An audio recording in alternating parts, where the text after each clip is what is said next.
लोकशाहीर अण्णाभाऊ साठे विकास महामंडळ यांचे वतीने लॉटरी पद्धतीने पात्र लाभार्थ्यांची निवड दिनांक 24 सप्टेंबर 2024 रोजी झाल्याबाबत साहित्यरत्न लोकशाहीर अण्णाभाऊ साठे विकास महामंडळ मर्यादा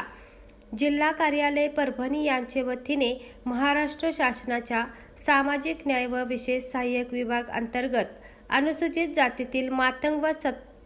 तत्सम 12 पोट जातीतील समाजाच्या सामाजिक व आर्थिक विकास होण्यासाठी मदत व्हावी तसेच उद्योग व्यवसायासाठी प्रोत्साहन मिळावे या हेतूने सन 2023-24 या आर्थिक वर्षाकरिता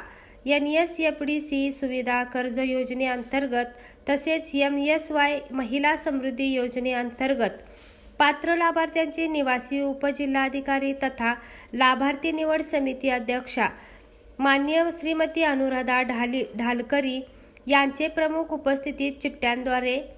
लॉटरी पद्धतीने निवड प्रक्रिया करण्यात आली। कार्यक्रमाच्या सुरुवातीला महापुरुषाच्या प्रतिमेला पुष्पहार अर्पण करून व दीपप्रज्वलन निवासी उपजिल्हाधिकारी तथा लाभार्थी निवड समिती अध्यक्ष माननीय श्रीमती अनुराधा ढालकरी मॅडम यांच्या हस्ते व सदस्य समाज कल्याण प्रतिनिधी निरीक्षक श्री SD चितेकर, जिल्हा व्यवस्थापक तथा सदस्य सचिव आर्यन पवार यांनी माननीय अध्यक्ष श्रीमती अनुराधा ढालकरी कार्यक्रमाच्या प्रसंगी जिल्हा व्यवस्थापक यांनी स्वागत केले व समाज कल्याण निरीक्षक SD चितेकर यांचे स्वागत वरिष्ठ लिपिक श्री RV गोपले यांनी स्वागत केले। महामंडळामार्फत NSFDC सुविधा कर्ज योजना तसेच महिला समृद्धी योजनेअंतर्गत सन 2023-24 या वर्षातील एकूण प्राप्त प्रस्ताव तसेच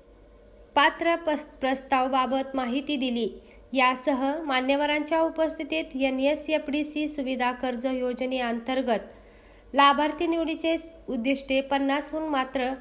पात्र लाभार्थी पुरुष 175,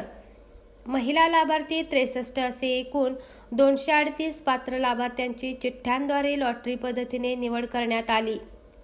तसेच महिला समृद्धी योजनेअंतर्गत लाभार्थी निवडीचे उद्दिष्ट 30 असून ग्रामीण शहरी पात्र लाभार्थी महिला 40 लाभार्थींची निवड लॉटरी पद्धतीने प्रत्यक्ष करण्यात आली। यावेळी सहआयुक्त समाज कल्याण कार्यालयाचे समाज कल्याण निरीक्षक श्री SD चितेकर व महाराष्ट्राचे कर्मचारी वरिष्ठ लिपिक Shri RV गोपले, Shri VV Waghmare, AD Jadhav, Shrimati Devshala Kamble कर्मचारी वर्ग यांनी परिश्रम घेतले। महामंडळाचे जिल्हा व्यवस्थापक RN पवार यांनी कार्यक्रमाच्या शेवटी चिठ्ठ्यांद्वारे लॉटरी पद्धतीने निवड झालेल्या लाभार्थ्यांना योजनेच्या निकषाबाबत माहिती दिली व अपात्र ठरलेल्या लाभार्थ्यांना निराश न होता महामंडळाच्या विविध चालू असलेल्या योजनांचा लाभ घेण्याचे आवाहन केले। कार्यक्रमाच्या प्रसंगी लाभार्थ्यांना आणि उपस्थितांचे आभार मानले।